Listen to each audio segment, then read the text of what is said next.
नमो नमः। सेमुसि इति पाठ्यपुस्तकस्य अनुशिक्षणे भवतां सर्वेषां प्रियच्छात्राणां स्वागतम्। प्रियच्छात्राः, वयम् अद्य 10वीं कक्षायाः चतुर्थः पाठः व्यायामः सर्वदा पथ्यः इति पाठं पठिष्यामः। पाठस्य भावं भवन्तः ज्ञातवन्तः स्युः। पाठः कः? व्यायामः सर्वदा पथ्यः। पथ्यः मतलब हमारा मार्गदर्शक होता है। कौन? व्यायाम हमेशा ही हमारा मार्गदर्शक, हमारा हितैषी, हमें सुख पहुंचाने वाला होता है। कैसे? तो कहते हैं कि प्रस्तुत पाठ आयुर्वेद की प्रसिद्ध ग्रंथ सुश्रुत संहिता। देखो, सुश्रुत और चरक दोनों ही प्रसिद्ध वैज्ञानिक हुए हैं भारतीय वैज्ञानिक क्षेत्र में, पुराने, ठीक है, के चिकित्सा स्थान में वर्णित सुश्रुत संहिता के चिकित्सा स्थान में वर्णित 24वें अध्याय से संकलित हैं। जितने भी ये श्लोक इससे संबंधित हैं, इसमें आचार्य सुश्रुत ने व्यायाम की परिभाषा बताते हुए उससे होने वाले लाभों की चर्चा की है। शरीर में सुगठन, कांति, स्फूर्ति, सहिष्णुता, निरोगिता आदि व्यायाम के प्रमुख लाभ हैं, ये बताया गया है। तो पहला श्लोक कहते हैं कि शरीरायास जननम कर्म व्यायाम संगितम तत्कृत्वा तो सुखम देहम विमृद्नीयात् समन्ततः। आप नीचे देख भी रहे होंगे, एक बालक है जो व्यायाम कर रहा है। बाकी लोग कुछ भ्रमण कर रहे हैं, ठीक है, कुछ व्यायाम कर रहे हैं, कुछ एक लड़की भी व्यायाम कर रही है। तो यानी कि सब लोग कुछ न कुछ कर रहे हैं। तो व्यायाम करना क्यों इतना महत्वपूर्ण है? ठीक है, सुबह सुबह उठना और व्यायाम करना ये जिंदगी के लिए बहुत ही लाभकारी है। अगर आप सुबह उठ के थोड़ा बहुत भी व्यायाम, आधा घंटा भी व्यायाम अगर आप करते हैं, ठीक है, उसके साथ साथ प्राणायाम करते हैं। तो प्राणायाम क्यों जरूरी है? क्योंकि देखो, बाह्य शारीरिक पुष्टि के लिए हमें व्यायाम जरूरी है, बाह्य व्यायाम, आप जिम जा सकते हैं, लेकिन आंतरिक शक्ति के लिए हमें प्राणों का आयाम बहुत जरूरी है। प्राणायाम, कपालभाति, अनुलोम विलोम, ठीक है, तो ये चीजें हैं। तो पहला श्लोक कहता है कि शरीरायास जननम, ठीक है, शरीर धन आयास धन जननम, ठीक है। पहला श्लोक जो है उसकी पहली संधि क्या बनी है कि शरीर धन आयास जननम, ठीक है। तो कौन सी संधि हुई? दीर्घ संधि, ठीक है। शरीर आयास जन्म कर्म व्यायाम संगीतम। तो कहा कि शरीर से जो परिश्रम, आयास मतलब परिश्रम, आयास प्रयास, ठीक है, परिश्रम, तो आयास से ही प्रयास बना।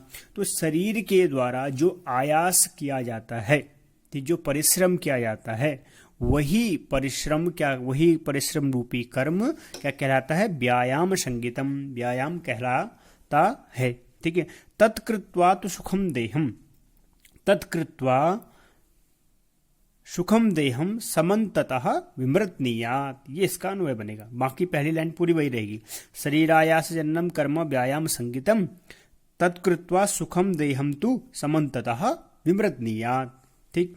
तो यानी कि उसके बाद जब आप परिश्रम कर लेते हैं, व्यायाम कर लिया, आपने जिम चले गए, उसके बाद क्या करना है? कह रहे हैं तत्कृत्वा, व्यायाम करने के बाद तो सुखम देहम, यदि आप अपने सुख देह को, एक तो पहले ही हल्की हो जाएगी, अच्छा लगेगा, लेकिन उसके बाद भी अगर आप चाहते हैं कि और अच्छा हो, तो उसके लिए विमृद्नीयात् समन्ततः मतलब सम्यक प्रकारेण, विमृद्नीयात् यानी कि हमें अपने शरीर की मालिश करनी चाहिए। अगर हम चाहते हैं कि हम सुखी रहें, तो सबसे पहले क्या करें? शरीर के द्वारा परिश्रम करें, व्यायाम करें, ठीक है। शरीर के द्वारा किया जाने वाला परिश्रम ही क्या कहलाता है? व्यायाम कहलाता है। और व्यायाम करने के बाद यदि हम सुख की कामना करते हैं, तो हमें सम्यक प्रकार से अपने शरीर की क्या करनी चाहिए? मालिश करनी चाहिए, ठीक है। पहले श्लोक का अर्थ। अब दूसरे श्लोक में चलते हैं। दूसरा श्लोक कहते हैं कि शरीरोपचायः कांतिर्गात्राणाम सुविभक्तता दीप्ताग्नित्वं मनालस्यम स्थिरत्वं लाघवं मृजा, ठीक। तो दूसरा श्लोक क्या कह रहे हैं कि शरीरोपचयः कांतिर, शरीर की जो उपचयः, तो शरीर धन उपचयः, ठीक है। तो इसको देखेंगे तो शरीर धन उपचयः, कौन संधि हुई? अ है, उसके बाद उ है, मिला करके ओ, तो गुण संधि। ठीक है, तो शरीरोपचयः, तो शरीर की जो वृद्धि है। कांति ही, कांति मतलब शोभायमान, ठीक है, जो दिखता है, कांति। गात्राणाम सुविभक्तता, गात्र कहते हैं शरीर के अंगों को, ठीक है। गात्राणाम सुविभक्ता मतलब सौंदर्यता। दीप्ताग्नित्वम, दीप्त धन अग्नित्व धन अनालस्यम, ठीक है। तो दीप्ताग्नित्वम मतलब अग्नि, कौन सी अग्नि? जठराग्नि भी इससे क्या होती है? और पुष्ट होती है, और ज्यादा जलती है, तो और भूख लगती है, और आदमी खाना खाता है, ठीक है। अनालस्यम, लेकिन इसके बाद भी आलस्य नहीं आता, अनालस्य रहता है, ठीक है। प्रमाद बिल्कुल नहीं होता। स्थिरत्वम, स्थिर रहता है, ठीक है। लाघवम मृजा, हल्का, अपने शरीर को हल्का महसूस करता है। मृजा मतलब स्वच्छ, ठीक है। तीनों ही जो आपके ताप हैं उनसे वो क्या हो जाता है? स्वतंत्र हो जाता है। यानी वात, पित्त और कफ, तीन ही तो कारण है हमारे शरीर में जो हमें विभिन्न प्रकार के रोगों से ग्रसित करवाते हैं। तो व्यायाम करने वाले व्यक्ति का कह रहे हैं कि शरीरोपचय कहा पहले, ठीक है। उसके बाद कौन कौन सी संधि है? दीप्त धन अग्नित्व, ठीक है। दीप्त धन अग्नित्वम धन अनालस्यम। कांतिर्गात्राणाम, ये वृद्धि कौन सी हुई? कांति ही धन गात्राणाम, तो यहां पर विसर्ग संधि, ठीक है। विसर्ग के बाद तृतीय वर्ण आ गया तो इसके स्थान पर र हो गया, ठीक है, क्योंकि पहले ई है। तो कांतिर गात्राणाम, ठीक है। कह रहे हैं कि शरीरोपचय कांतिर, व्यायाम करने से क्या होता है? शरीर की वृद्धि होती है।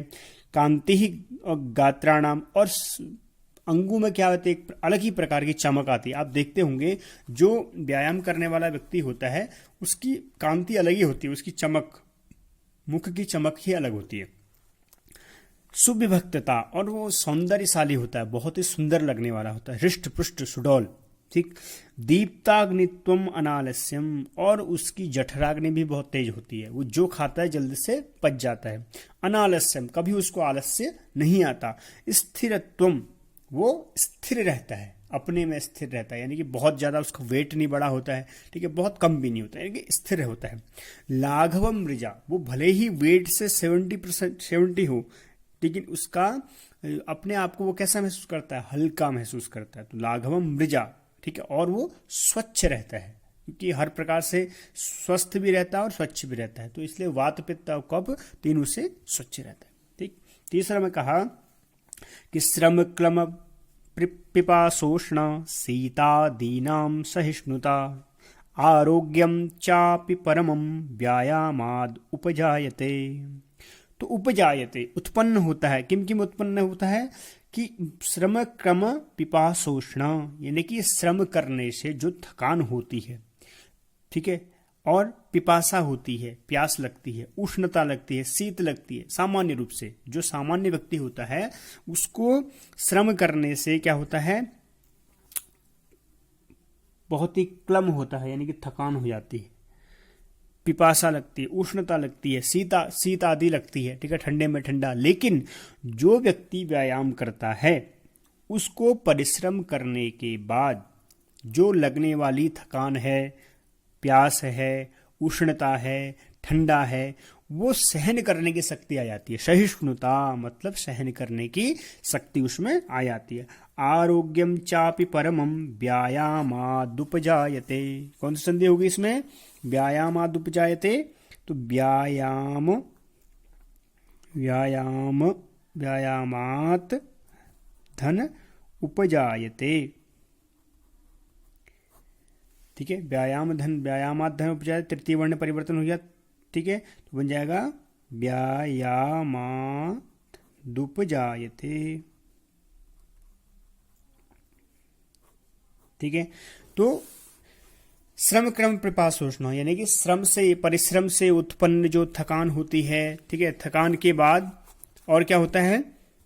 पिपासा उत्पन्न होती है, उष्णता उत्पन्न होती है, ठीक है, उष्ण जब लगता है, शीत ठंडा जब लगता है, तो इन सब से, इन सबको सहन करने की शक्ति व्यायाम से उत्पन्न होती है। आरोग्यम चापि परबम, और हमेशा आरोग्यता रहती है, निरोगिता रहती है। व्यायामात उपजायते, ये सारी चीजें किससे उत्पन्न होती हैं? व्यायाम से उत्पन्न होती है। इसलिए हमें प्रयास पूर्वक प्रतिदिन व्यायाम करना चाहिए। आगे कहते हैं कि न चास्ति सदृशम तेन किंचित स्थौल्यापकर्षणम न च व्यायामिनम मर्त्यम अर्धयन्त्योरयो बलात्। तो देखो, अर्धयन्त्योरयो बलात् व्यायामिनम मर्त्य, ठीक है। तो यहां पर कैसे बनेगा देखो, तो है मर्त्यम धन अर्धयन्ति धन अरयः धन बलात्, ठीक है। तो अर्धयन्ति धन अरयः धन बलात्, तो इस प्रकार से ये शब्द बने। तो मर्त्यम धन अर्धयन्ति धन अरयः धन बलात्, तो मिलाकर क्या बना? मर्त्यन्त्योदरयो बलात्, ठीक।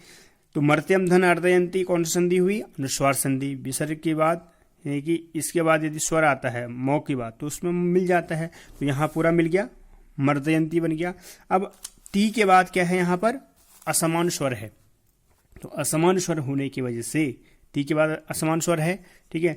तो यहाँ पर कौन सी हुई? यण संधि हो गई। अरयः धन बलात्, तो यहाँ पर अरयो बलात्, तो अरयो हो जाएगा। क्यों हुआ? क्योंकि औ के बाद यदि क्या है? विसर्ग है, और उसके बाद फिर कोई वर्गीय वर्णन व्यंजन वर्ण है, तो क्या हो जाएगा? उसको फिर ओ हो जाएगा, ठीक है। तो इस प्रकार से विसर्ग संधि और व्यंजन संधि का भी। अब इसका अर्थ जानते हैं एक बार।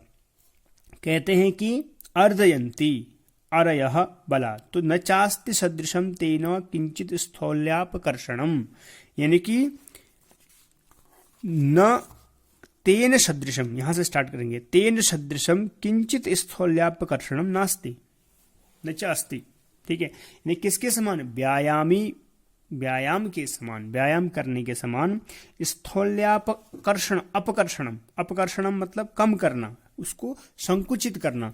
मोटापे को कम करने का सबसे बढ़िया उपाय यदि कोई है तो वह क्या है? केवल और केवल आपका व्यायाम ही है। न चास्ते सदृशम तेन, तेन मतलब व्यायामेन, ठीक है। व्यायाम के समान कोई दूसरा उपाय नहीं है जिससे स्थूलता को, यानी कि मोटापे को कम किया जा सके, ठीक है। तो यानी कि व्यायाम ही एक उपाय है जिसके द्वारा हम अपने मोटापे को कम कर सकते हैं, उसको कंट्रोल में रख सकते हैं, ठीक है।